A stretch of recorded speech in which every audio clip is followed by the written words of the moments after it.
ഞാനൊരു സീരിയസ് ആയി സിനിമയുടെ സെറ്റിൽ നിൽക്കുന്ന ആളല്ല. ചിലപ്പോൾ തമാശയൊക്കെ പറഞ്ഞ് എൻ്റെ കൂട്ടുകാരോട് പോകുന്ന പോലെ വന്ന് ചിലപ്പോൾ എൻ്റെ സുഹൃത്തായ ഷെയ്ൻ സിദ്ദിഖ് ആർട്ടിസ്റ്റ് വന്നിട്ട് പറയും, നിങ്ങൾ എന്താണ് ആ ചെയറിലിരുന്ന് ഡയറക്ഷൻ ചെയ്യാത്തത്, നിങ്ങൾ എന്തിനാണ് അവിടെ പോയി അസിസ്റ്റ് ചെയ്യുന്ന പണി ചെയ്യുന്നത്. അപ്പം ഞാൻ അങ്ങനെ നിൽക്കുന്നതാണ്. ആ രീതി ചിലപ്പോൾ ഒരാൾക്ക് ഇഷ്ടപ്പെട്ടില്ല. അതൊരു ഡയറക്ടർ വന്ന് നിൽക്കുമ്പോൾ അയാളുടെ സെറ്റിൽ അങ്ങനെയല്ലല്ലോ, അങ്ങനെ ഞാൻ ഡിസിപ്ലിനിൽ പോകുന്നതാണ്, ഇയാൾ എന്താ ഇങ്ങനെ ചെയ്യുന്നത് എന്ന് പറയുന്ന പ്രശ്നമേ എനിക്ക് തോന്നിട്ടുള്ളൂ. ഇതിനു മുമ്പും സിനിമ സെറ്റുകൾ എക്സ്പീരിയൻസ് ചെയ്തിട്ടുണ്ട്. സിനിമയുടെ ഹൈറാർക്കി എന്ന് പറയുന്നത് ഒരു റിയാലിറ്റിയാണ്. ഈ പറയുന്ന കപ്പലണ്ടി മിഠായിയും കുപ്പി ഗ്ലാസ്സിലെ ചായയും സെറാമിക് ഗ്ലാസ്സിലെ ചായ എന്ന് പറഞ്ഞ അതാണ് സിനിമയിലെ ഹൈറാർക്കിയുടെ ഒരു സംഭവമാണ്. അത് എല്ലാവരും എൻജോയ് അതെ ആ ഹൈറാർക്കി എൻജോയ് ചെയ്യുന്ന മനുഷ്യരുണ്ട്. ഒരു വുമൻ റൈറ്റർ വരുമ്പോൾ അവരുടെ പെർസ്പെക്റ്റീവിൽ അത് മനഃപൂർവ്വമായി ഓർഗാനിക്കായിട്ട് സംഭവിക്കുന്നതായിരിക്കാം. ഓർഗാനിക്കായിട്ട് സംഭവിക്കുമല്ലോ, കാരണം നമ്മൾ വളർന്നു വന്ന സിറ്റുവേഷൻ, നമ്മൾ ഫേസ് ചെയ്ത സിറ്റുവേഷൻസ് എല്ലാം ഇതിലേക്ക് ഇൻപുട്സ് ആയി വരും. അപ്പോൾ ഉറപ്പായിട്ടും അത് സംഭവിക്കുന്നുണ്ട്. അതിനൊരു ജെൻഡർ ഡിസ്ക്രിമിനേഷനിൽ ഞാൻ കാണുന്നില്ല. പക്ഷേ ഓഫ് കോഴ്സ് ഒരു വിമൻ റൈറ്ററിന്, ഒരു ട്രാൻസ്ജെൻഡറിന് അവരുടെ കഥ പറയുമ്പോൾ, അല്ലെങ്കിൽ വേറെ ഏതൊരു കള്ളൻ്റെ കഥ പറഞ്ഞാൽ, ഒരു പ്രവാസിയുടെ കഥ പറഞ്ഞാൽ ഓഫ് കോഴ്സ് അവരുടെ ഇൻപുട്സ് അവർക്ക് കണ്ടെത്താൻ പറ്റുന്നതിനേക്കാൾ വ്യക്തമായി മറ്റൊരാൾക്ക് കണ്ടെത്താൻ പറ്റില്ല. അത് 100% ഉറപ്പാണ്. എന്നെ സംബന്ധിച്ച് ഒരു വുമൺ എനിക്കൊരു വുമൺ റൈറ്റർ എന്നുള്ള രീതിയിൽ അഡ്രസ് ചെയ്യാൻ ആഗ്രഹിക്കുന്നില്ല. അതാണ് ഞാൻ പറഞ്ഞത്. എനിക്കൊരു സ്ത്രീ എന്നുള്ള നിലയിൽ എനിക്കൊന്നും കോൺട്രിബ്യൂട്ട് ചെയ്യാനില്ല. ഒരു ഓഡിയൻസിനൊന്നും കോൺട്രിബ്യൂട്ട് ചെയ്യാൻ എന്റെ കയ്യിലില്ല ഒരു ആസ് എ വുമൺ എന്നുള്ള രീതിയിൽ.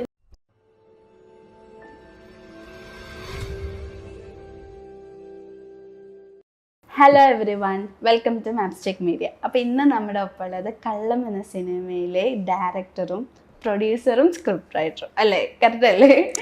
Welcome to Mapstick media. എന്തൊക്കെയുണ്ട് വിശേഷം ചോദിക്കേണ്ട ആവശ്യമൊന്നുമില്ല അല്ലേ?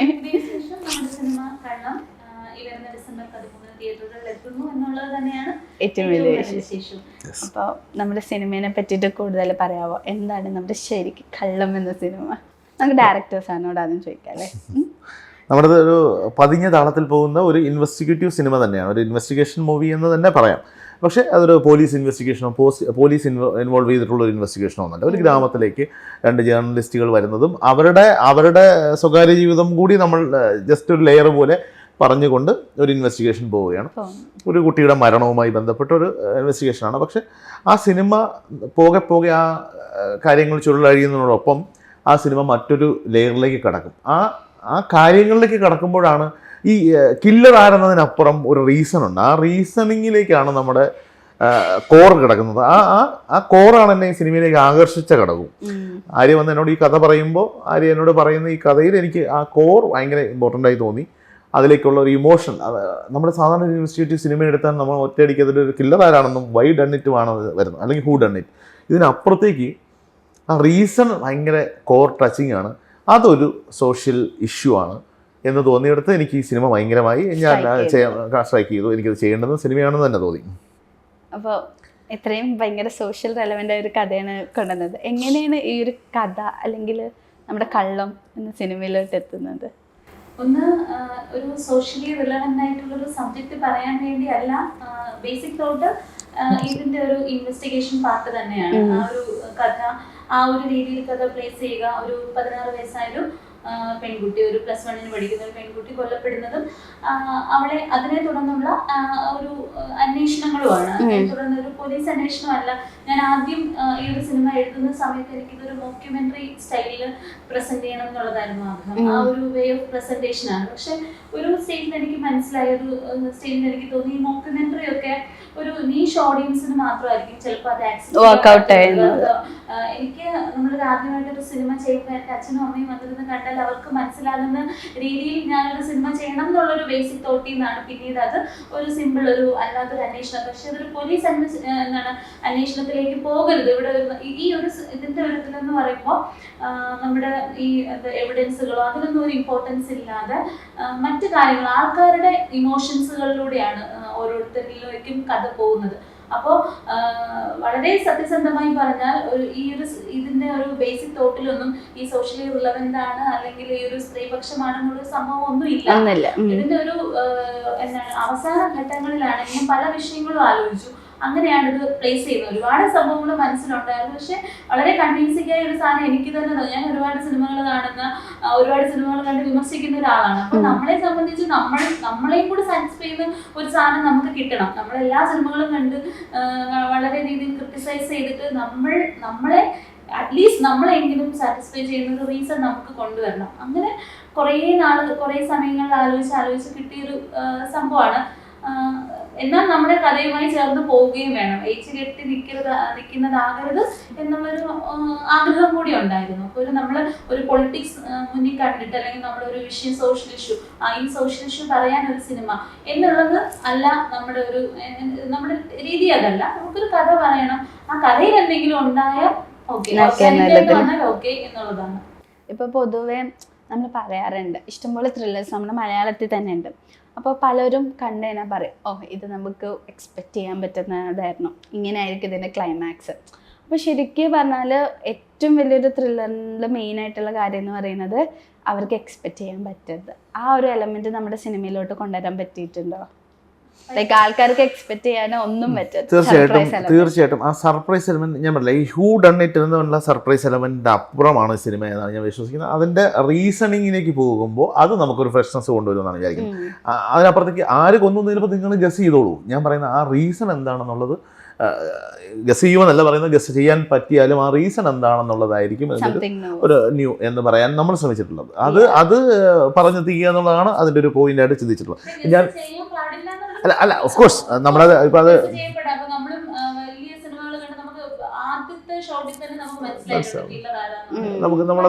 നമ്മൾ ആ ഇതിലൂടെയാണല്ലോ ഇരിക്കുന്നത്. ഇപ്പോൾ നമ്മൾ അതിനുവേണ്ടി കീപ്പ് ചെയ്യുന്ന എലമെന്റ്സ് നമുക്കറിയാം. എസ്പെഷ്യലി നമ്മൾ റൈറ്റേഴ്സ് ആകുമ്പോൾ, അപ്പോൾ ഞാനും റൈറ്ററാണ് ബേസിക്കലി, ഞാനും ത്രില്ലർ ഇഷ്ടപ്പെടുന്നതാണ്. അപ്പം നമ്മൾ ബേസിക്കലി ഇയാൾ ഒരു നോട്ട് അവിടെ ഇട്ടിട്ടുണ്ടെങ്കിൽ അത് എന്തിനാണെന്ന് ആസ് എ റൈറ്റർ നമുക്ക് മനസ്സിലാവും. അപ്പം അത് ഓഫ് കോഴ്സ് ആ പ്രശ്നം ഒരു റൈറ്ററിനെ സംബന്ധിച്ചിടത്തോളം ഒരു സിനിമാക്കാരനെ സംബന്ധിച്ചിടത്തോളം ഓഫ് കോഴ്സ് ഉണ്ട്. അതിനെ ബ്രേക്ക് ചെയ്യാൻ പറ്റുന്നതാണ് നമ്മൾ പണ്ട് വെച്ച് നോക്കുമ്പോൾ ഓഡിയൻസിന് നല്ല ഡിഫറൻസ് ഉണ്ടല്ലോ. ഇപ്പോഴത്തെ ഓഡിയൻസ് കുറച്ച് ചിന്തിക്കുന്ന ടൈപ്പാണെന്ന് ഒരുപാട് ഇന്റർനാഷണൽ മൂവീസ് പല ലാംഗ്വേജിലുള്ള പടങ്ങൾ കണ്ട് ഇരിക്കുന്ന ആ പ്രേക്ഷകരുടെ മുന്നിലേക്കാണ് നമ്മളൊരു കഥ വെക്കുന്നത്. അപ്പൊ നമ്മൾ അത്രമാത്രം ശ്രദ്ധ കൊടുക്കണം, നമ്മൾ പ്രേക്ഷകരെ റെസ്പെക്ട് ചെയ്യണം. നമ്മൾ ഇത്രയും കോണ്ടന്റ്സുകൾ പല രാജ്യങ്ങളിൽ നിന്ന് പല കോണ്ടെക്സ്റ്റുകളിലുള്ള കോണ്ടന്റുകൾ കണ്ടിരിക്കുന്ന ഒരു പ്രേക്ഷകന്റെ മുന്നിൽ നമ്മൾ വെക്കുന്നു എന്ന് പറയുമ്പോൾ അത്തരത്തിലുള്ള ഒരു പ്രേക്ഷകനെ റെസ്പെക്ട് ചെയ്യുന്ന ഒരു സംഭവം നമ്മൾ കൊടുക്കണം. അത് നമ്മളെ സംബന്ധിച്ച് നമുക്ക് ബഡ്ജറ്റ് കൺസ്ട്രെയിൻസും കാര്യങ്ങളും ഒക്കെ ഉണ്ട്. നമ്മൾ അത്തരത്തിലൊരു ക്യാൻവാസിലല്ല കൊടുക്കുന്നത്. എന്നാൽ പോലും കോണ്ടന്റ് വൈസ് എങ്കിലും നമുക്കൊരു മിനിമം ക്വാളിറ്റി എന്നുള്ളതുണ്ട്. ഇപ്പോൾ പൊതുവെ നമ്മുടെ ഒരു വിമൻ റൈറ്റർ അല്ലെങ്കിൽ ഒരു വിമൻ ആയിരിക്കും ഒരു വിമൻ്റെ ബേസ് ചെയ്ത സ്റ്റോറി, അല്ലെങ്കിൽ അത്രയും സ്ട്രോങ് ക്യാരക്ടേഴ്സ് സൃഷ്ടിക്കാൻ പറ്റുള്ളൂ എന്നൊക്കെ നമ്മൾ ഇതാക്കാറുണ്ട്. അങ്ങനെ തോന്നിയിട്ടുണ്ട്. സാറും ഒരു റൈറ്റർ ആണല്ലോ. തീർച്ചയായിട്ടും ഇപ്പോൾ അതിനെ റെസിസ്റ്റ് ചെയ്യാൻ പോകും. പക്ഷേ ഞാനത് പൂർണ്ണമായും വിശ്വസിക്കുന്നു. ഒരു വുമൺ റൈറ്റർ വരുമ്പോൾ അവരുടെ പെർസ്പെക്റ്റീവിൽ അത് മനഃപൂർവ്വമായി ഓർഗാനിക്കായിട്ട് സംഭവിക്കുന്നതായിരിക്കാം. ഓർഗാനിക്കായിട്ട് സംഭവിക്കുമല്ലോ. കാരണം നമ്മൾ വളർന്നു വന്ന സിറ്റുവേഷൻ, നമ്മൾ ഫേസ് ചെയ്ത സിറ്റുവേഷൻസ് എല്ലാം ഇതിലേക്ക് ഇൻപുട്സായി വരും. അപ്പോൾ ഉറപ്പായിട്ടും അത് സംഭവിക്കുന്നുണ്ട്. അതിനൊരു ജെൻഡർ ഡിസ്ക്രിമിനേഷനിൽ ഞാൻ കാണുന്നില്ല. പക്ഷേ ഓഫ് കോഴ്സ് ഒരു വിമൻ റൈറ്ററിന്, ഒരു ട്രാൻസ്ജെൻഡറിന് അവരുടെ കഥ പറയുമ്പോൾ, അല്ലെങ്കിൽ വേറെ ഏതൊരു കള്ളൻ്റെ കഥ പറഞ്ഞാൽ, ഒരു പ്രവാസിയുടെ കഥ പറഞ്ഞാൽ ഓഫ് കോഴ്സ് അവരുടെ ഇൻപുട്സ് അവർക്ക് കണ്ടെത്താൻ പറ്റുന്നതിനേക്കാൾ വ്യക്തമായി മറ്റൊരാൾക്ക് കണ്ടെത്താൻ പറ്റില്ല. അത് 100% ഉറപ്പാണ്. കാരണം നമുക്ക് അത് ഈ സിനിമയിൽ പോലും എനിക്ക് വ്യക്തമായിട്ട് അറിയാം. ആര്യ എന്നോട് ഇതിനു മുമ്പ് ഒരു സിനിമയുടെ കഥ വന്ന് പറഞ്ഞിട്ടുണ്ട് നമുക്ക് ചെയ്യാൻ വേണ്ടിയിട്ട്. ആ കഥയിലും അത് വ്യക്തമാണ്. അത് ഒരു ഓർഗാനിക് പ്രോസസ്സാണ്. അത് ചിലപ്പോൾ ആര്യ തിരിച്ചറിയുന്നുണ്ടാവില്ല. ആര്യ ചിലപ്പോൾ അതിനെ പറയുമ്പോൾ ഞാനത് ജെൻഡർ ബേസിസിൽ ഞാനത് കേൾക്കാൻ ആഗ്രഹിക്കുന്നില്ലെന്ന് പറയും. ഇതിനൊരു ജെൻഡർ ഡിസ്ക്രിമിനേഷൻ ഒന്നുമില്ല. ഇത് പറയുന്നത് ഓഫ് കോഴ്സ് ഞാനൊരു പുരുഷൻ എന്ന നിലയിൽ പറയുന്ന, എൻ്റെ സദസ്സിൽ പറയുന്ന ഒരു സാധനം ചിലപ്പോൾ ഒരു വിമന് ചിന്തിക്കാൻ പറ്റാത്ത ഒരു കാര്യം ഞങ്ങൾ സുഹൃത്തുക്കൾ സംസാരിക്കാറുണ്ടായിരിക്കാം. ഞാൻ പറയുന്നത് അത് ആ പുരുഷന്മാർക്ക് അറിയുള്ളൂ. ആ അപ്പുറത്തിരിക്കുന്ന നമ്മുടെ കൂട്ടുകാരിയായ സുഹൃത്തിന് അറിയില്ല ഞങ്ങൾ ഇവിടെ അത് സംസാരിച്ചിട്ടുണ്ടെന്ന് എന്ന് പറയുന്നത് പോലെ ആ പോയിന്റ് ഓഫ് വ്യൂ ഉണ്ട്. അത് ഡെഫിനറ്റ്ലി അത് ഈ സ്ക്രിപ്റ്റിലും ഒരു വിമൻ എഴുതുന്ന സിനിമയിലും സംഭവിക്കാറുണ്ട്. അത് മനഃപൂർവ്വമായി കൊണ്ടുവരാനിരിക്കാൻ ആര്യ ശ്രമിച്ചിട്ടുണ്ടാവാം. പക്ഷെ ആര്യയുടെ കൺസെപ്റ്റും അതിലും അത് ബ്ലെൻഡഡ് ആണ്. ലൈക്ക് ഇപ്പോൾ ഒരു വിമൻ ആയിരിക്കും ഏറ്റവും സ്ട്രോങ് ആയിട്ട് ഒരു വിമൻ ക്യാരക്ടർ ബിൽഡ് ചെയ്യാൻ പറ്റുമെന്ന് വിശ്വസിക്കുന്നു. അങ്ങനെയില്ല. അങ്ങനെയാണെങ്കിൽ നമുക്ക് ലോഹിതദാസ് സാറിനെ പോലുള്ള അതിശക്തരായ സ്ക്രിപ്റ്റ് റൈറ്റേഴ്സ് ഉണ്ടായിരുന്നു. പഠിച്ച് അവർ കാര്യങ്ങൾ എഴുതുന്നു. നമ്മൾ മാക്സിമം പഠിച്ച് തന്നെ നമ്മൾ എഴുതും. പക്ഷേ ഇത് കോർ ഇതിലേക്ക് ചെല്ലുമ്പോൾ എവിടെയെങ്കിലും ഒരു പെണ്ണിന് ഇതിനേക്കാൾ കൂടുതൽ പറയാനുണ്ടാവും എന്ന് പറയുന്ന ഒരു കാര്യമുണ്ട്. എനിക്കതിന് ഞാൻ വേറൊരു ഇന്റർവ്യൂവിലും പറഞ്ഞ കാര്യമാണ്. ഞാൻ ബേസിക്കലി എനിക്ക് അതിനുള്ള ചില അനുഭവങ്ങളുമുണ്ട്. മാമിന് എന്താ തോന്നുന്നത്?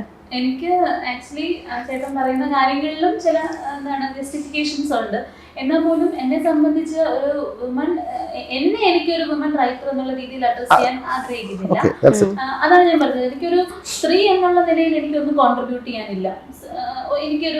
ഒരു ഓഡിയൻസിനൊന്നും കോൺട്രിബ്യൂട്ട് ചെയ്യാൻ എൻ്റെ കയ്യിലില്ല. ഒരു ആസ് എ വുമൺ എന്നുള്ള രീതിയിൽ ഞാൻ ഈ സൊസൈറ്റിയെ നോക്കിക്കാണുന്ന ഒരു ഹ്യൂമൻ ബീയിങ് എന്നുള്ള രീതിയിൽ ഞാൻ ഒബ്സർവ് ചെയ്യുന്ന കാര്യങ്ങൾ. ഇപ്പൊ എനിക്ക് ഞാൻ തുടങ്ങിയിട്ടേ ഉള്ളൂ. പക്ഷെ എൻ്റെ ഒരു വലിയൊരു ഡ്രീം എന്ന് പറയുന്നത് ഒരു പുരുഷൻ എന്താണ് എനിക്ക് സ്ത്രീപക്ഷ സിനിമകളിൽ ചിലപ്പോൾ എനിക്ക് ഈസി ആയിട്ട് പറയാൻ പറ്റും. അത് ഈ പറഞ്ഞ സംഭവം കൊണ്ടാണ് നമുക്ക് പെട്ടെന്ന് കാര്യങ്ങൾ. പക്ഷെ നമ്മൾ ഒബ്സർവ് ചെയ്ത് പഠിച്ച് മറ്റൊരു ജെൻഡറിനെ പഠിച്ചെഴുതുക എന്ന് പറയുന്നത് ബുദ്ധിമുട്ടാണ്. ഒന്നാമത്തെ കാര്യം, സ്ത്രീകളുടെ പ്രശ്നങ്ങൾ നമ്മൾ എല്ലാവരും തുറന്ന് അത് അഡ്രസ് ചെയ്യുന്നത് ഒരുപാടാണ്. പക്ഷെ പുരുഷന്മാരുടെ പ്രശ്നങ്ങൾ നമ്മൾ അധികം പറഞ്ഞു കേൾക്കാത്ത പ്രശ്നങ്ങളാണ്. അത്തരത്തിൽ ഒരു പ്രശ്നം അല്ലെങ്കിൽ അത്തരത്തിലൊരു വിഷയം, അങ്ങനെ ഒരു പ്രമേയം ചെയ്യണം, അങ്ങനെ ഒരു പ്രമേയത്തെ പറ്റി എഴുതണം എന്ന് വലുതായി ആഗ്രഹിക്കുന്ന ഒരാളാണ്. അപ്പോൾ അത് സാധ്യമല്ല. അതെനിക്ക് പുരുഷനല്ലാത്തത് കൊണ്ട്, പുരുഷനെ അറിയാത്തത് കൊണ്ട് പറ്റില്ല എന്ന് ഞാൻ വിശ്വസിക്കുന്നില്ല. ഉറപ്പായും ഞാൻ എന്റെ പ്രോസസ്സിൽ അല്ലെങ്കിൽ ഞാൻ എന്റെ ലേണിംഗ് പ്രോസസ്സിൽ ഞാൻ ഒബ്സർവ് ചെയ്യാൻ എനിക്ക് സാധിക്കുന്ന കാര്യമാണ്. അതുപോലെ ഒരു പുരുഷനും ഒരു സ്ത്രീയുടെ ഇമോഷൻസ് മനസ്സിലാക്കാൻ ഇപ്പൊ എന്നെ എവിടെയെങ്കിലും കൊണ്ട് നിർത്തിയിട്ട് പോയാൽ ഞാനിങ്ങനെ എന്നെ റോഡിൽ ഹസ്ബൻഡ് ചിലപ്പം ബൈക്കിൽ എവിടെയെങ്കിലും എന്നെ കൊണ്ട് നിർത്തിയിട്ട് വേറെ എന്തെങ്കിലും ആവശ്യത്തിന് പോകുമ്പോൾ ഞാൻ ഇങ്ങനെ നോക്കാറുണ്ട്. അപ്പോൾ ഞാൻ തന്നെ ചിലപ്പോൾ എന്നെ നമ്മള് പരിസരം പറഞ്ഞ് വായി നോക്കുന്ന ഒരു അവസ്ഥയാണ്. പക്ഷെ ഒരു സ്റ്റേജിൽ ഞാൻ മനസ്സിലാക്കി നമ്മൾ ഒബ്സർവ് ചെയ്യുന്നതാണ്. നമ്മൾ പല മനുഷ്യരെയും, എനിക്ക് ബസ്സിൽ പോകുമ്പോൾ പാട്ട് കേൾക്കാൻ ഇഷ്ടമല്ല, എനിക്ക് ആൾക്കാരെ കാണാനാണ് ഇഷ്ടം, അവരെന്ത് ചെയ്യുന്നു നോക്കാനാണ്, അവരുടെ ജസ്റ്റേഴ്സ് നോക്കാനാണ് ഇഷ്ടം. അപ്പോൾ അത്തരത്തിൽ സൊസൈറ്റിയെ നമ്മൾ കണ്ടിന്യൂസ് ആയിട്ട് ഒബ്സർവ് ചെയ്താൽ, നമ്മുടെ അടുത്തിരിക്കുന്ന ആളുകളെയൊക്കെ ഒബ്സർവ് ചെയ്താൽ നമുക്ക് എല്ലാവരെയും പഠിക്കാം. ഒരു സ്ത്രീക്ക് പുരുഷനെയും പഠിക്കാം, പുരുഷന് സ്ത്രീയെയും പഠിക്കാം. അതിന് നമ്മൾ ആ ഒരു ഇമോഷനിലൂടെ കടന്നു പോകണമെന്നൊന്നുമില്ല. അപ്പൊ അത്തരത്തിൽ ചിലപ്പോ സാധിക്കുമായിരിക്കാം, അത് ഈസി ആയിരിക്കാം. അപ്പൊ എനിക്കൊരു സ്ത്രീപക്ഷ സംഭവത്തെ പറ്റി ചിന്തിക്കുന്നത് ചിലപ്പോൾ ഈസി ആയിരിക്കും, പക്ഷെ അത് എന്നെ കൊണ്ട് അസാധ്യമാണ്. അതൊരു പുരുഷനും അസാധ്യമല്ല. ഒരു ആഡ് ഓൺ ആയിട്ട് പറയുകയാണെങ്കിൽ, ഞാൻ എൻ്റെ സുഹൃത്ത് ഇപ്പോൾ ചെയ്തിട്ടുള്ള ആസിഫ് അലി മൂവിയുണ്ട്, വരാനിരിക്കുന്ന ആഭ്യന്തര കുറ്റവാളിയെന്നാണ്. അതിൻ്റെ സ്ക്രിപ്റ്റ് സേതുനാഥ് പത്മകുമാർ എന്ന് പറയുന്ന എൻ്റെ റൈറ്റർ എഴുതുമ്പോൾ ഒരു മെയിൽ പെർസ്പെക്റ്റീവ് സ്ക്രിപ്റ്റാണത്. അത് അയാളുടെ ജീവിതാനുഭവങ്ങളും കൂടെ ചേരുന്ന ഒരു സിനിമയാണ്. അപ്പോൾ ഞാനത് വായിച്ചപ്പോൾ ഒരുപാട് ഇൻസിഡൻസ് അതിൽ മെയിൽ പെർസ്പെക്റ്റീവിലുള്ളതാണ്. പക്ഷെ അത് പറഞ്ഞിട്ടില്ല, കാരണം അയാൾ അണ്ടർഗോ ചെയ്ത കാര്യങ്ങളാണ്. അപ്പോൾ അത് പുതിയതായിട്ടുണ്ട്. ഞാൻ പറഞ്ഞു ഉറപ്പായിട്ട് ഇത് പറയപ്പെടേണ്ടത് തന്നെയാണ്. കാരണം അതിനൊരു ഇന്നത്തെ കാലഘട്ടത്തിൽ അതല്ല, അപ്പുറത്താണ്. വിമൻ സെൻട്രിക് സിനിമകൾക്കാണ് കൂടുതൽ സാധ്യതകളെന്ന് നമ്മൾ സിനിമാക്കാരുടെ ഈ ചർച്ചകളുണ്ട്. കാരണം അത് ആ പൊളിറ്റിക്സ് പറയാൻ വേണ്ടി മനഃപൂർവ്വമായ ശ്രമങ്ങൾ നടക്കാറുണ്ട്. അപ്പോൾ അതല്ലാത്ത വരട്ടെ, അതും പറയണമല്ലോ എന്ന് പറയുന്ന രീതിക്ക് നമ്മളത് ചർച്ച ചെയ്തിട്ടുണ്ട്. എനിക്ക് പിന്നെ തോന്നിയ ഒരു കാര്യം, മേ ബി കറക്റ്റ് എന്നല്ല ഞാൻ പറയുന്നത്, നിങ്ങളിപ്പോൾ റൈറ്ററും ഡയറക്ഷനും ചെയ്യുന്നതുകൊണ്ട് ഞാൻ പറയുവാണ്, കൂടുതലും ഇപ്പോൾ ഒരു വിമൻ കഥ ഒരു ക്യാരക്ടർ ഡെവലപ്പ് ചെയ്യുമെങ്കിൽ കുറച്ചും കൂടി ബോൾഡ്നെസ്സും, മെൻ ക്യാരക്ടർ ഡെവലപ്പ് ചെയ്യണമെങ്കിൽ കുറച്ചും കൂടി റൊമാൻറ്റിക് സൈഡാണ് സ്ത്രീകളെ കാണിക്കുന്നതെന്ന് എനിക്ക് തോന്നിയിട്ടുണ്ട്. അത് ശരിയാണെന്ന് തോന്നുന്നുണ്ടോ? ലൈക്ക് എല്ലാ ക്യാരക്ടേഴ്സ് അല്ല, പക്ഷെ പൊതുവെ എഴുതി വരുമ്പോ അങ്ങനെ തോന്നിയില്ല. എനിക്ക് അഭിപ്രായമല്ല, ഞാനത് അങ്ങനെ ചിന്തിച്ചിട്ടില്ല. മീൻസ് അതിലോട്ട് ആഴന്ന് പോയിട്ടില്ലാത്തതുകൊണ്ട് അറിയില്ല. ചിലപ്പോൾ ഈ പറയുന്ന നമ്മൾ നൈസർഗികമായി നമ്മൾ അറിയാതെ ഇങ്ങനെയൊക്കെ സംഭവിക്കുന്നുണ്ടാവാം. പക്ഷെ അറിഞ്ഞുകൊണ്ട് ഇത് സംഭവിക്കുന്നില്ല. അറിഞ്ഞുകൊണ്ട് ഇപ്പോൾ ഞാൻ എൻ്റെ ഫസ്റ്റ് സിനിമയായ കല്യാണിസം എഴുതുമ്പോൾ ഒരു സ്ത്രീ ബോൾഡായിട്ട് ഒരു കാര്യത്തെ റിഫോം ചെയ്ത് കണ്ടെത്തി കീഴടക്കി പുരുഷന് കഴിയാത്തൊരു കാര്യം ഓവർകം ചെയ്ത് വന്നൊരു സാധനം. അതൊരു റിയൽ ഇൻസിഡന്റ്. എനിക്ക് അതുപോലല്ല കഥ എങ്കിൽ പോലും ഞാൻ എൻ്റെ ദുബായിൽ തന്നെ ഇത്തരം ഒരു ഇഷ്യൂവിൽ പെട്ട് കിടക്കുന്ന ഒരു ഫാമിലിയിൽ ഒരു സ്ത്രീ അത് റിസോൾവ് ചെയ്യുന്നത് ഞാൻ കണ്ടു. അത് ഈ രീതിയിലൊന്നുമല്ല, പക്ഷെ ആ റിസോൾവ് ചെയ്യാനുള്ള അവരുടെ ഒരു വിൽ പവറിനെ കണ്ടപ്പോൾ എനിക്ക് തോന്നിയ ഒരു കൺസെപ്റ്റാണ് അത്. ആ ബോൾഡ്നെസ്സിൽ അതിലേക്ക് വന്നിട്ടുണ്ട്. അപ്പോൾ അതുപോലെ നമ്മൾ കഥ എഴുതുമ്പോഴൊക്കെ ഇത് അറിയാതെ വരുന്നതാണ്, അല്ലാതെ മനഃപൂർവ്വമായിട്ടൊന്നും വരുന്നില്ലെന്ന് ഞാൻ വിചാരിക്കുന്നു. ഓഫ്കോഴ്സ് എല്ലാ ഹ്യൂമൻ ഇമോഷൻസും ഉള്ള ഒരാളായിരിക്കണമല്ലോ ഈ റൈറ്റർ. അയാൾ സോഷ്യൽ കണ്ടീഷനിങ് ആ റൈറ്ററെയും ബാധിക്കാം. സോഷ്യൽ കണ്ടീഷനിങ് ഉറപ്പായിട്ടും റൈറ്ററെയും ബാധിക്കാം, അത്തരത്തിലുള്ള ഒരു സംഭവം. പക്ഷെ അതൊക്കെ ബ്രേക്ക് ചെയ്യുന്ന ആളുകൾക്കായിരിക്കും ആ ഒരു കണ്ടീഷനിങ്ങിനെ നമുക്കൊരു സ്റ്റേജ് കഴിയുമ്പോൾ ബ്രേക്ക് ചെയ്യാൻ പറ്റും എന്ന് തന്നെയാണ് വിശ്വസിക്കുന്നത്. അപ്പൊ ഞാനൊക്കെ എൻ്റെ 21ാമത്തെ വയസ്സിലൊക്കെ ഞാൻ സ്ക്രിപ്റ്റ് എടുക്കാൻ തുടങ്ങിയ ആൾക്കാരാണ്. എന്നുവെച്ചാൽ അത് ഇപ്പൊ അത് വായിക്കുമ്പോൾ ഞാനിങ്ങനെ അയ്യോ ഇത് പുറത്ത് കാണിക്കാൻ കൊള്ളില്ലല്ലോ, ഞാൻ ഈവൻ നമ്മുടെ ഫേസ്ബുക്ക് പോസ്റ്റ് പോലും നമ്മുടെ ഈ പണ്ടത്തെ ഓർക്കാൻ ആഗ്രഹിക്കാത്ത കാര്യങ്ങളാണ് ഫേസ്ബുക്ക് നമുക്ക് മെമ്മറീസ് ആയിട്ട് കാണിക്കുന്നത്. അപ്പൊ നമ്മൾ ഇത്രമാത്രം ഇമേച്ചർ ആയിരുന്നു. നമ്മളിപ്പോ അന്ന് നമ്മൾ വിചാരിക്കുന്നത് എന്താണ്, നമ്മൾ ഭയങ്കര പ്രോഗ്രസീവ് ആണ്, നമ്മൾ എന്ത് വലിയ ഇതിലുമാണെന്ന് എഴുതി നമ്മൾ എടുക്കുന്ന 2 വരികൾ ഇന്ന് നമുക്ക് ക്രിഞ്ച് ടൈപ്പാണ്. നമ്മള് അയ്യോ ഇത് എല്ലാ ഡേറ്റാബേസിൽ നിന്ന് അറിയുന്ന ആരെങ്കിലും കട്ട് ചെയ്താൽ നമ്മൾ ഷെയർ ചെയ്ത് പോയത്. അപ്പൊ അത്തരത്തിൽ അന്ന് എഴുതിയ സ്ക്രിപ്റ്റ് നമുക്ക് ഇന്ന് വായിക്കുമ്പോ ഈശ്വര ഇത് ഞാനാണോ എഴുതിയത് എന്ന് നമുക്ക് തോന്നും. അപ്പൊ അത്തരത്തിലുള്ള ഓരോ കാര്യങ്ങളും അപ്പൊ ഇവോൾവ് നമ്മൾ ആ ഒരു എവല്യൂഷൻ പ്രോസസ് എന്ന് പറയുന്നത് ഓരോ കാലങ്ങളിൽ ചിലപ്പോൾ 40 വയസ്സിൽ ഞാൻ ഇങ്ങനെ ആയിരിക്കും എഴുതുന്നത്. ഞാൻ എഴുതിയത് എനിക്ക് ക്രിഞ്ചായിട്ട് തോന്നാം, ഇന്ന് ഞാൻ എൻജോയ് ചെയ്ത സാധനം എനിക്ക് ക്രിഞ്ചായിട്ട് തോന്നാം. അത്തരത്തിൽ അതിപ്പോ ഇതിന്റെ കാര്യത്തിൽ മാത്രമല്ല, എഴുത്ത് എന്ന് പറയുന്നത് നമ്മൾ ഇത്രയും റിഫോംഡ് ആയിട്ടുള്ള ഒരു ആർട്ടിന്റെ കാര്യത്തിൽ മാത്രമല്ല, ഇപ്പോ വെറുതെ ഒരു ഫേസ്ബുക്ക് കമന്റ് എഴുതുന്ന ഒരു വലിയ മഹാനടനെ കുറിച്ച് നമ്മുടെ തന്നെ ഇപ്പോഴത്തെ ഒരു ന്യൂ ജനറേഷൻ മെയിൽ ആക്ടർ എഴുതിയ ഒരു കമന്റ്, അത് അയാൾ അന്ന് വെറും ഒരു ഫാൻ ബോയ് ആണെന്ന് ഒരു ഫാൻ ഫൈറ്റിന് വേണ്ടി എഴുതിയ ഒരു കമന്റ് ട്രോൾ ചെയ്യപ്പെടുന്നു. ഇന്നിപ്പോൾ അതെടുത്ത് വരുമ്പോൾ അയാൾ അങ്ങനെ എഴുതിയല്ലോ എന്ന് പറയുന്നതും ചർച്ച അയാളുടെ ഇത് അല്ല എന്ന് പറയേണ്ടി വരികയും ചെയ്യുന്ന തരത്തിലേക്ക്. അതായത് അന്നത്തെ കുറിച്ചൊരു ഫ്യൂച്ചറിനെ കുറിച്ചൊരു ചിന്തയില്ലാതെ, അല്ലെങ്കിൽ നമ്മൾ ആ മുന്നോട്ടുള്ള പോക്ക് എങ്ങനെയാവുന്നതിനെ കുറിച്ച് ദിശയില്ലാതെ വരുമ്പോൾ നമ്മൾ എഴുതുന്നതാണ്. പിന്നീട് അത് പക്ഷെ നമ്മൾ ഫ്യൂച്ചറിസ്റ്റിക് അല്ലാത്തത് കൊണ്ടല്ല നമ്മൾ അങ്ങനെ എഴുതുന്നത്. ഇന്ന് നമ്മൾ ഇപ്പൊ നമ്മൾ വിചാരിക്കുന്നത് ഇപ്പോഴത്തെ നമ്മൾ വളരെ പെർഫെക്റ്റ് ആണ്, നമ്മുടെ ഐഡിയോളജി നമ്മുടെ പൊളിറ്റിക്സ് അത് തന്നെയാണ് അങ്ങനെയാണല്ലോ ട്രസ്റ്റ് ചെയ്യുന്നത്. പക്ഷെ അടുത്തൊരു 10 വർഷത്തിനപ്പുറം നമ്മള് വേറെ എന്തോ നമുക്ക് മനസ്സിലാവുകയാണ്. അതായത് ഒരു ഗ്രോത്ത് ആണ്, അത് സ്റ്റെപ്പ് ബൈ സ്റ്റെപ്പ് സംഭവിക്കുന്നത്. ഇപ്പൊ നമ്മുടെ കള്ളം എന്ന സിനിമയുടെ ഞാൻ ടൈറ്റിൽ ശ്രദ്ധിച്ചപ്പോഴാണ് ഈ കള്ളം എന്ന് പറയുന്ന ആ ഒരു ടൈറ്റിൽ തന്നെ ഭയങ്കര ക്യാച്ചിയാണ്. അപ്പൊ തന്നെ കുറെ കള്ളങ്ങളും എല്ലാം ഉണ്ടാവും എന്ന് നമുക്ക് ഊഹിക്കാം. പക്ഷെ അതിലൊരു കയറെന്ന് പറയുന്ന ഒരു എലമെന്റും കൂടി ആഡ് ചെയ്ത്, ഐ മീൻ ആ ഫോണ്ട്, അതിന് എന്തെങ്കിലും പ്രത്യേകത ഉണ്ടോ? അതങ്ങനെ പർട്ടിക്കുലർ നമുക്ക് പറയാൻ പറ്റില്ല. അതൊരു ടൂളാണ്. നമ്മൾക്കൊരു കയറ് നമ്മുടെ ഒരു കഥാപാത്രമാണ്, ഒരു ചെറിയൊരു കഥാപാത്രം. പക്ഷെ അതിനെ നമ്മൾ ഒരു പക്ഷേ സിനിമ മേക്കിംഗ് സമയത്തൊന്നും അതിനെങ്ങനെ എൻഹാൻസ് ചെയ്തിട്ടൊന്നുമില്ല, അല്ലെങ്കിൽ ഞാൻ പറയുന്നത് അതാണ് അതിൻ്റെ ഒരു മെറ്റീരിയൽ എന്നൊന്നും നമ്മൾ ചിന്തിച്ചിട്ടും ഒന്നുമില്ല. അത് പിന്നീട് എഴുതി വന്നപ്പോൾ ഓക്കെ കുരുക്കുകളാണ് എന്നൊക്കെ ഉള്ളത് പിന്നീട് അതിൻ്റെ ഒരു പെർസെപ്ഷൻ അങ്ങനെ വന്നു കഴിഞ്ഞപ്പോൾ ഓക്കെ കറക്റ്റാണ്, നമ്മുടെ എലമെന്റ് ഇത് യൂസ് ചെയ്തിട്ടുണ്ട്. അത് അന്നൊരു പക്ഷേ ഞാൻ തിരിച്ചറിയുന്നെങ്കിൽ ചിലപ്പോൾ സംവിധാനത്തിന്റെ സമയത്ത് ഞാനൊരു ക്ലോസപ്പ് ഷോട്ടോ എന്തെങ്കിലും വെച്ചിട്ടൊക്കെ അത് അഡ്ജസ്റ്റ് ചെയ്തേനെ. പക്ഷെ ആ ഫാക്ടർ ഞാൻ എൻഹാൻസ് ചെയ്തിട്ടില്ല, ഞാൻ അതിലേക്ക് എടുത്ത് ഹൈലൈറ്റ് ചെയ്തിട്ടില്ല. പക്ഷെ അതെന്റെ ഒരു റൂട്ട്. പക്ഷെ ഇപ്പൊ ആലോചിക്കുമ്പോൾ ഓക്കെ അതങ്ങനെ കിടന്നോട്ടെ, സബ്റ്റിലാണ് എന്ന് പറയും. ഡിമാൻഡ് ചെയ്യുന്നതിന് അപ്പുറമുള്ള ഒരു സിനിമാറ്റിക് സംഭവങ്ങളും ഇതിനകത്തില്ല. സ്റ്റോറി ഡിമാൻഡ് ചെയ്യുന്ന സംഭവങ്ങൾ മാത്രമാണുള്ളത്. അത് മാത്രമാണ് ചിലപ്പോൾ നമ്മുടെ കൺസേൺ. അതായത് ഈ പറഞ്ഞ പോലെ ഭയങ്കരമായ സംഭവങ്ങൾ കണ്ടിരിക്കുന്ന പ്രേക്ഷകന്റെ മുന്നിൽ നമ്മൾ ഇത്രയും റോ ആയിട്ടുള്ള ഒരു സാധനം വെക്കുമ്പോൾ, അത്രയും സിമ്പിൾ ആയിട്ടുള്ളൊരു സംഭവം വെക്കുമ്പോൾ ചിലപ്പോൾ എന്താകും എന്നുള്ളതിന്റെ ഒരു കൺസേൺ മാത്രമാണുള്ളത്.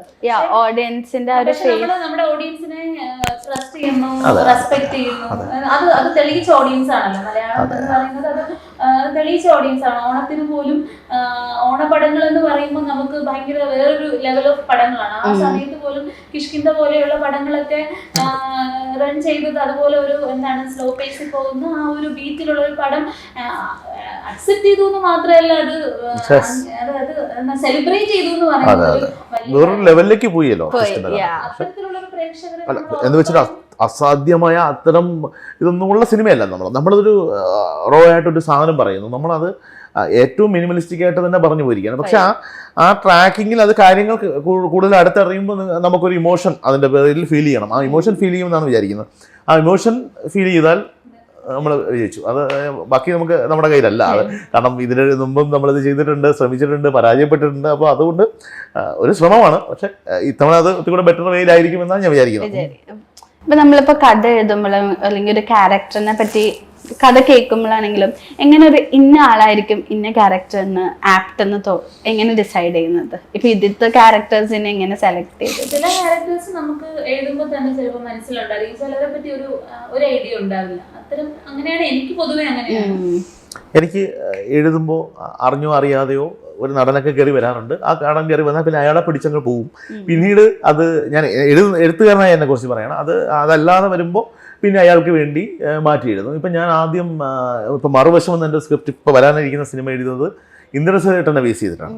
ഇന്ദ്രസേട്ടൻ്റെ പേരാണ് ഞാൻ സുരേന്ദ്രൻ എന്നാണ് ഇട്ടിരിക്കുന്നത്. പക്ഷെ ഒരു മൊമെന്റിൽ അത് നമുക്ക് അവിടേക്ക് എത്താൻ പറ്റാതെ വന്നപ്പോൾ ജയശങ്കർ എന്ന് പറഞ്ഞ നടനാണ് ചെയ്തിരിക്കുന്നത്. അപ്പോഴേക്കും അത് ജയശങ്കരേട്ടൻ്റെ ഒരു മോഡലിലേക്ക് നമ്മളത് മാറ്റും. ചെറിയ ക്രിസ്പുകളും അതെല്ലാം ചിലപ്പോൾ ലൊക്കേഷനിൽ സംഭവിക്കുന്നതാണ്. ഇപ്പൊ ഈ സിനിമയുടെ കാര്യത്തിൽ ആദ്യം ആര്യ ഇത് ചെയ്യാൻ വേണ്ടിയിരിക്കുന്ന ഒരു സാഹചര്യത്തിലായിരുന്നു ഈ സിനിമ മൂവ് ചെയ്തത്. അതിനുശേഷമാണ് ആര്യ എൻ്റെ അടുത്തേക്ക് വരുന്നത്. അപ്പോൾ എന്നെ അഭിനയിക്കാൻ വിളിക്കാൻ വേണ്ടി മാത്രം വന്നത്. ഞാനൊരു വേഷം ചെയ്തിട്ടുണ്ട്. അപ്പോൾ എൻ്റെ മഹാറാണി എന്ന് പറഞ്ഞ സിനിമയിലൊരു വേഷം കണ്ടിട്ട് എന്നെ അഭിനയിക്കാൻ വേണ്ടിയാണ് വരുന്നത്. പിന്നീട് എന്നോട് ഡയറക്റ്റ് ചെയ്യാമെന്ന് ചോദിക്കുന്നു. അപ്പോൾ ആര്യ സെറ്റ് ചെയ്ത് വെച്ചിരുന്ന ഒരു കൈൻഡ് ഓഫ് ആക്ടേഴ്സ് വേറെ ആൾക്കാരായിരുന്നു. പക്ഷെ അത് ഉടനടി തുടങ്ങാനിരിക്കുന്ന ആ സിനിമയിലേക്ക് ആ ആക്ടേഴ്സിന് വന്നു ചേരാനാവാതെ വന്നപ്പോൾ എൻ്റെ സുഹൃത്തുക്കളായ ഓക്കെ അവർ ഫിറ്റ് ആവുന്നതുകൊണ്ടാണ് കേട്ടോ. ഓഫ് കോഴ്സ് എനിക്ക് ഇതിൽ ആദ്യം ചെയ്ത കഥാപാത്രത്തിന് ഷെഹിന ആണെന്നോ അല്ലെങ്കിൽ വേറെ എൻ്റെ ഒരു ആക്ടർ എൻ്റെ സുഹൃത്ത് പ്രശാന്ത് ലക്സ അങ്ങനെ വേറെയുള്ള സുഹൃത്തുക്കളെ അങ്ങനെയല്ല. ഞാൻ അതിൽ ഏറ്റവും ഫിറ്റായി എനിക്ക് തോന്നിയത് അതിലാണ്. എനിക്ക് ഈ ക്യാരക്ടർ ഓക്കെ കൈലാഷിനെ ഫിറ്റ് ചെയ്യുന്നതാണ്. ഇത് അങ്ങനെ ജിയോ ബേബി അടക്കമുള്ള ആക്ടേഴ്സും ആർട്ടിസ്റ്റുകളും വന്നു. ഇവരെല്ലാവരും ഗംഭീരമായി നമുക്കത് ചെയ്തു തന്നിട്ടുണ്ടെന്നാണ് ഞാൻ വിശ്വസിക്കുന്നത്. ഇവരെല്ലാവരും ഇപ്പോൾ കൈലാഷിനെ ഇതുവരെ കാണാത്തൊരു മുഖവും രീതികളിലുമാണ്. കുറച്ചേ ഉള്ളൂ ആ കഥാപാത്രം. ഗെറ്റപ്പും അങ്ങനെയാണ്, ആ ഗെറ്റപ്പും ഒക്കെ അങ്ങനെയാണ്. അതിലും നന്ദനിയുമാണ് ത്രൂ ഔട്ടുള്ളത്. ഇത് നമ്മൾ അവരെ വെച്ച് കൺസീവ് ചെയ്തൊന്നുമല്ല, പക്ഷെ പിന്നീട് അത് അവരുമായിട്ട് ഇപ്പൊ നമുക്ക് ജെല്ലാണ്. നമ്മൾ ഇവരെല്ലാം നമുക്ക് ചിന്തിക്കാൻ പറ്റത്തില്ല. ഇപ്പോൾ ജിയോ ചേട്ടനെയൊക്കെ ആര്യാണ് എൻ്റെ അടുത്ത് പറയുന്നത്. ഞാൻ കേട്ടപാടെ എന്നെ പറഞ്ഞു ആ കഥാപാത്രം ജിയോ ചേട്ടൻ ഓക്കെയാണ്. അപ്പോഴും എനിക്ക് ജിയോ ചേട്ടൻ്റെ അഭിനയത്തിൻ്റെ സ്കില്ല് എത്രത്തോളം ഉണ്ടെന്നറിയാം. ഞാൻ ഓക്കെ ഞാൻ മറ്റേ ആന്തോളജിയൊക്കെ കണ്ടിട്ടുണ്ടെങ്കിലും ഇത്രത്തോളം ഉണ്ടെന്ന് എനിക്കറിയില്ല. ഇതിന് ഒരു ഇമോഷണൽ സീക്വൻസ് അദ്ദേഹം കൈകാര്യം ചെയ്യുന്ന വിധം കണ്ടപ്പോൾ ഞാൻ ഞെട്ടിപ്പോയി. ഞാൻ പറഞ്ഞു എന്തൊരു ആക്ടറാണ്, ബ്രില്യൻ്റ് ആക്ടറാണ്. ബ്രില്യൻ്റ് ആക്ടറാണെന്ന് ഞാൻ എടുത്ത് പറയേണ്ട ആവശ്യമില്ല, പക്ഷെ ബ്രില്യൻ്റ് ആക്ടറാണെന്നുള്ളത് കൂടി ചേർത്ത് വായിക്കേണ്ടതുണ്ട്. അതും കൂടി പ്രൂവ് ചെയ്തു.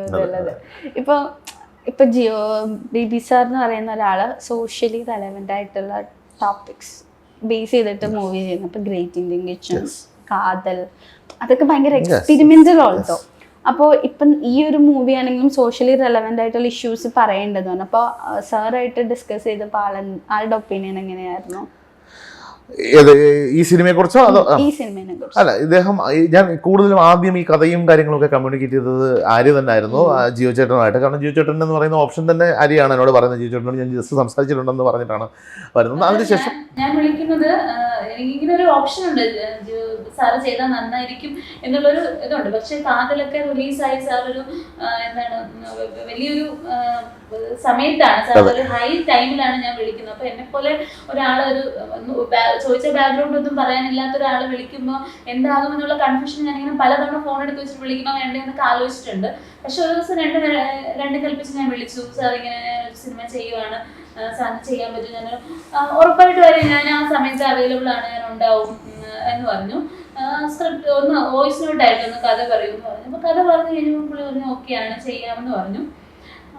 പിന്നീട് സ്ക്രിപ്റ്റ് വായിച്ചു കഴിഞ്ഞപ്പോൾ ഒരു ചെറിയ, അത് നമ്മുടെ സ്പോയിലറായിട്ട് വരും, അപ്പോൾ അതുകൊണ്ടൊരു ചെറിയൊരു കൺഫ്യൂഷൻ പറഞ്ഞു. ഇല്ല അങ്ങനെയല്ല എന്ന് പറഞ്ഞു. കാരണം സാർ അത്രയും സോഷ്യലി കമ്മിറ്റഡ് ആയ അല്ലെങ്കിൽ അത്രയും ഇതായി നിൽക്കുന്ന ഒരാളിന് അത്തരത്തിൽ സ്ക്രിപ്റ്റ് സെലക്ട് ചെയ്യുമ്പോൾ എല്ലാ കാര്യങ്ങളും നോക്കണം. ഈവൻ നമ്മൾ പൊളിറ്റിക്കലി കറക്റ്റ് ആവേണ്ട ഒരു ബാധ്യതയുണ്ട് എല്ലാവർക്കും. ഈ പറയുന്ന എല്ലാവർക്കും ഉണ്ട് ആ ഒരു സംഭവം. അപ്പോൾ അത്തരത്തിൽ ഒരു സംഭവം, ഒരു കൺഫ്യൂഷൻ പറഞ്ഞു. അപ്പോൾ നമ്മൾ പറഞ്ഞു ഇല്ല അങ്ങനെ ഒരു ഇതില്ല, ഓക്കെ വന്നു ചെയ്തു, വളരെ ഗംഭീരമായി ചെയ്തിട്ടുണ്ട്. ജിയോ ചേട്ടനെ ഞാൻ ഈ മറുവശം ഇനി വരാനുള്ള എൻ്റെ സിനിമയാണ്, അതിലേക്ക് ഞാൻ ആദ്യം ചോദിച്ചൊരു ക്യാരക്ടറിനെ കാസ്റ്റ് ചെയ്ത് മനസ്സുകൊണ്ട്. അപ്പോൾ ഞാൻ എന്നിട്ട് എൻ്റെ ഒരു സുഹൃത്തായ ഒരു ഡയറക്ടറിനോട് ചോദിച്ചു, ഞാനിത് ജിയോ ബേബി ചേട്ടനെ ആ ക്യാരക്ടറിന് വെച്ച പ്രശ്നം. അപ്പോൾ കാതലൊക്കെ കഴിഞ്ഞിരിക്കുന്ന സമയമാണ്. അപ്പോൾ നമ്മൾ എന്തുകൊണ്ട് ചോദിക്കുന്നത് വെച്ചാൽ, ഒരു ഡയറക്ടർ വേറൊരു ഡയറക്ടറിൻ്റെ സിനിമ വരുമ്പോൾ അയാൾക്ക് നമ്മുടെ ഒരു മേക്കിംഗ് രീതികളുമായിട്ട്, പ്രത്യേകിച്ച് മിനിമലിസ്റ്റിക് പശ്ചാത്തലത്തിലൊക്കെ നിൽക്കുമ്പോൾ നമ്മൾ ഒരുപാട് പരിമിതികളിലൊക്കെ നിന്നുകൊണ്ടായിരിക്കും അതിനെ എഗ്രി ചെയ്യാൻ പറ്റുന്ന ഒരാളായിരിക്കും എന്നുള്ളൊരു കൺഫ്യൂഷൻസ് വരും.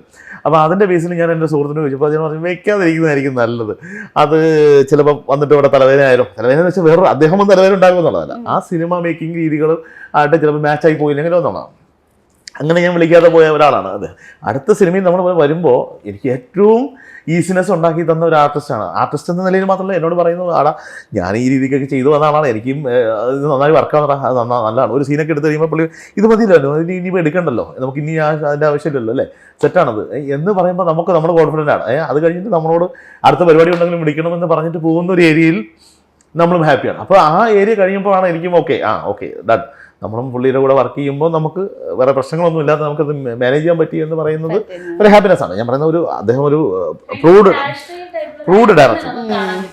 ഭയങ്കര പാഷനേറ്റ് ആയിട്ടുള്ള ഒരു Yes, yes. ആക്ടറിനെ, എസ്റ്റാബ്ലിഷ്ഡ് ആയിട്ടുള്ള ഒരു ഡയറക്ടറാണ്, പക്ഷെ ഭയങ്കരമായിട്ട് പാഷനേറ്റ് ആണ്. അത് ഭയങ്കര ജെനുവിൻ പാഷൻ ഉള്ളവർക്ക് മാത്രമല്ല അപാരമായ ആക്ടിങ് കപ്പാസിറ്റി ഉണ്ട്. അത് പക്ഷേ പ്രൂവ് ചെയ്യപ്പെട്ടിട്ടുണ്ടായിരിക്കാം, ഇനി വരും. പ്രൂവ് ചെയ്യപ്പെട്ടിട്ടുണ്ട്, ഞാൻ പറയുന്നത് ഫ്രീഡം ഫൈറ്റിൽ ഇതൊക്കെയൊക്കെ നമുക്കുണ്ട്. എങ്കിലും ഇനി അതിന്റെ റേഞ്ച് ചിലപ്പോൾ നമ്മൾ വിചാരിക്കാത്ത സെഗ്മെന്റിലേക്ക് പോകും. അത് എന്റെ സിനിമയിലൂടെ പോകുന്നതെന്നല്ല ഞാൻ പറയുന്നത്. ആഫ്റ്റർ ഓൾ ഇതിനെല്ലാം ശേഷം ഈ സിനിമയിൽ തുടക്കമായി 1-2 സിനിമകൾ ഇനി വരാനുണ്ട്. അതെല്ലാം കഴിയുമ്പോൾ അദ്ദേഹം ഇനി പോകാൻ പോകുന്ന ലീഗ് ഒരു ആക്ടർ എന്ന നിലയിലും കൂടി അത് അപാരമായ ഒരു റേഞ്ചിലേക്ക് ആയിരിക്കും പോകും. ഇപ്പൊ നിങ്ങൾ പറഞ്ഞാലും ഇപ്പൊ ജിയോ ബേബി സാറിനെ വിളിക്കുമ്പോൾ ഉണ്ടായിരുന്ന ടെൻഷൻസും അങ്ങനത്തെ കുറെ കാര്യങ്ങൾ ഷെയർ ചെയ്തല്ലോ. അപ്പോൾ ഒരു ഡെബ്യൂ റൈറ്റർ അല്ലെങ്കിൽ ഡെബ്യൂ ഡയറക്ടർ അല്ലെങ്കിൽ അപ്കമിങ് ഡയറക്ടർ റൈറ്റർ എന്ന നിലയിൽ നമ്മുടെ മൂവീസിൽ ഒബ്വിയസ്ലി ഹയറാർക്കി സിസ്റ്റംസ് ഉണ്ടാവും. ആ ഹയറാർക്കി സിസ്റ്റം കൊണ്ട് മാറ്റി നിർത്തപ്പെടാറുണ്ടെന്ന് തോന്നിയിട്ടുണ്ടോ? എനിക്ക് ആ ടെൻഷൻ ഇല്ല. അത് ഞാൻ ഡെബ്യൂ ഡയറക്ഷനില്ല, ഞാൻ പറഞ്ഞത് അപ്കമിങ് എന്നുള്ള പക്ഷെ ഈ രീതി ഈ പേടികൾ ഉണ്ടാവോന്ന് ചോദിച്ചാൽ എനിക്ക് അങ്ങനെ എൻ്റെ ക്രാഫ്റ്റിൽ എനിക്ക് വിശ്വാസം ഉള്ളതുകൊണ്ട് എനിക്ക് ആ പേടിയില്ല. പക്ഷെ ഉള്ളതെന്ന് വെച്ചാൽ ഒരാളുടെ പെർസെപ്ഷൻ വേറെ ആയിരിക്കും, ഒരാൾ കൺസ്യൂം ചെയ്യുന്ന രീതി വേറെ ആയിരിക്കും. ഒരു പക്ഷേ അദ്ദേഹം ഞാനിങ്ങനെയല്ലോ ഹാൻഡിൽ ചെയ്തത്. ഞാനൊരു സീരിയസ് ആയി സിനിമയുടെ സെറ്റിൽ നിൽക്കുന്ന ആളല്ല. ചിലപ്പോൾ തമാശയൊക്കെ പറഞ്ഞ് എൻ്റെ കൂട്ടുകാരോട് പോകുന്ന പോലെ വന്ന് ചിലപ്പോൾ എൻ്റെ സുഹൃത്തായ ഷെയ്ൻ സിദ്ദിഖ് ആർട്ടിസ്റ്റ് വന്നിട്ട് പറയും, നിങ്ങൾ എന്താണ് ആ ചെയറിലിരുന്ന് ഡയറക്ഷൻ ചെയ്യാത്തത്, നിങ്ങൾ എന്തിനാണ് അവിടെ പോയി അസിസ്റ്റ് ചെയ്യുന്ന പണി ചെയ്യുന്നത്. അപ്പം ഞാൻ അങ്ങനെ നിൽക്കുന്നതാണ്. ആ രീതി ചിലപ്പോൾ ഒരാൾക്ക് ഇഷ്ടപ്പെട്ടില്ല. അതൊരു ഡയറക്ടർ വന്ന് നിൽക്കുമ്പോൾ അയാളുടെ സെറ്റിൽ അങ്ങനെയല്ലല്ലോ, അങ്ങനെ ഞാൻ ഡിസിപ്ലിനിൽ പോകുന്ന ആളാണ്, ഇയാൾ എന്താ ഇങ്ങനെ ചെയ്യുന്നത് എന്ന് പറയുന്ന പ്രശ്നമേ എനിക്ക് തോന്നിട്ടുള്ളൂ. ക്രാഫ്റ്റിന്മേലെ എനിക്ക് പ്രശ്നം തോന്നാറില്ല, ഞാൻ അതിൽ ഭയങ്കര കോൺഫിഡൻ്റ് ആയ ആളാണ്. പക്ഷേ ഈ ഏരിയയിൽ എനിക്കത് വന്ന് ഞാൻ അജയ് വാസുദേവിന് വെച്ചൊരു വെബ് സീരീസ് ഇട്ടു. അജയേട്ടനും പോയി കഴിയുമ്പോൾ എന്നോട് ഭയങ്കര ഹാപ്പി ആയിട്ടാണ് തിരിച്ചു പോകുന്നത്. പക്ഷെ അത് മുമ്പ് ഇത് എങ്ങനെ മാനേജ് ചെയ്യപ്പെടും, ഈ ഡിഫറൻസ് അല്ലെങ്കിൽ ഈ കോൺഫ്ലിക്ട്സ് എങ്ങനെ മാനേജ് ചെയ്യപ്പെടും എന്ന വിഷയം. മാമിന് എന്താ തോന്നുന്നത്, ഇങ്ങനെ ഉണ്ടാവും അല്ലെങ്കിൽ ഇങ്ങനെ എന്തെങ്കിലും ഫേസ് ചെയ്തിട്ടുണ്ടോ എന്തെങ്കിലും? ഇതെന്റെ ആദ്യത്തെ വർക്കാണ്, എന്റെ സ്വന്തം പ്രൊഡക്ഷനാണ്. അപ്പൊ അതുകൊണ്ട് ഞാനിവിടെ സേഫ് സോണിലായിരുന്നു. ഞാനും ഇതിനു മുമ്പും സിനിമ സെറ്റുകൾ എക്സ്പീരിയൻസ് ചെയ്തിട്ടുണ്ട്. സിനിമയുടെ ഹൈറാർക്കി എന്ന് പറയുന്നത് ഒരു റിയാലിറ്റിയാണ്. ഈ പറയുന്ന കപ്പലണ്ടി മിഠായിയും കുപ്പി ഗ്ലാസ്സിലെ ചായയും സെറാമിക് ഗ്ലാസ്സിലെ ചായ എന്ന് പറയുന്ന അതാണ് സിനിമയിലെ ഹൈറാർക്കിയുടെ ഒരു സംഭവമാണ്. അത് എല്ലാവരും എൻജോയ് അതെ, ആ ഹൈറാർക്കി എൻജോയ് ചെയ്യുന്ന മനുഷ്യരുണ്ട്. ആ ഹൈറാർക്കി എൻജോയ് ചെയ്യുന്ന ആൾക്കാരാണ് സിനിമയിൽ അധികവും ഉള്ളത്. അപ്പൊ അതിന്റെ എങ്ങനെ ഒരു സിനിമാ സെറ്റിൽ ജനാധിപത്യപരമായ കാര്യങ്ങൾ കൊണ്ടുവരാമെന്ന് പറയുന്നത് ഭയങ്കര സ്വന്തം പ്രൊഡക്ഷൻ കൈകാര്യം ചെയ്തിട്ട് പോലും എനിക്ക് ഹാൻഡിൽ ചെയ്യാൻ പറ്റാത്തൊരു കാര്യമാണ്. ഇത്രയും പ്രോഗ്രസീവായി അല്ലെങ്കിൽ ജനാധിപത്യത്തെ പറ്റി എപ്പോഴും സംസാരിക്കുന്ന ഒരാളാണ് ഞാൻ. എനിക്ക് പോലും ചില സമയങ്ങളിൽ ഈ സിനിമയുടെ കണ്ടീഷനിങ് അങ്ങനെയാണ്, നമ്മുടെ സിനിമാ സെറ്റുകളുടെ കണ്ടീഷനിങ് അങ്ങനെയാണ്. അതിനെ ബ്രേക്ക് ചെയ്യാൻ എനിക്ക് സാധിച്ചു. ആ ലെവൽ ഓഫ് ഹൈറാർക്കിയെ കുറിച്ചല്ല ഞാൻ ചർച്ച ചെയ്തത്, ഞാൻ ക്രാഫ്റ്റ് വൈസ് ഉള്ളതാണ്.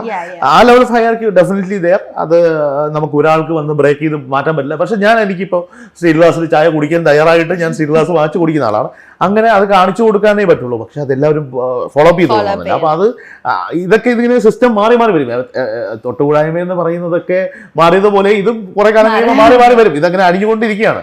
ഒരു സമൂഹത്തിന് ഒരുപാട് നാൾ ഇതൊന്നും ഹോൾഡ് ചെയ്യാനാവില്ല. പക്ഷെ ഞാൻ ക്രാഫ്റ്റ് വൈസ് ഉള്ള ഹൈറാർക്കി ഇല്ല എന്നാണ് ഞാൻ പറയുന്നത്. അതായത് ഒരാൾക്ക് ഒരു പോയിന്റ് ഓഫ് ടൈമിലേ അതുള്ളൂ. അത് കഴിഞ്ഞാൽ അയാളുടെ കഴിവിനനുസരിച്ച് അത് ബ്രേക്ക് ചെയ്യപ്പെടും എന്നാണ് ഞാൻ പറയുന്നത്. ഇപ്പോൾ നമ്മുടെ സിനിമ ഇങ്ങനെ റിലീസിന് ഒരുങ്ങുകയാണ് December 13 അല്ലേ എന്ന് നമ്മുടെ പ്രേക്ഷകരോട് പറയാനുള്ളത്?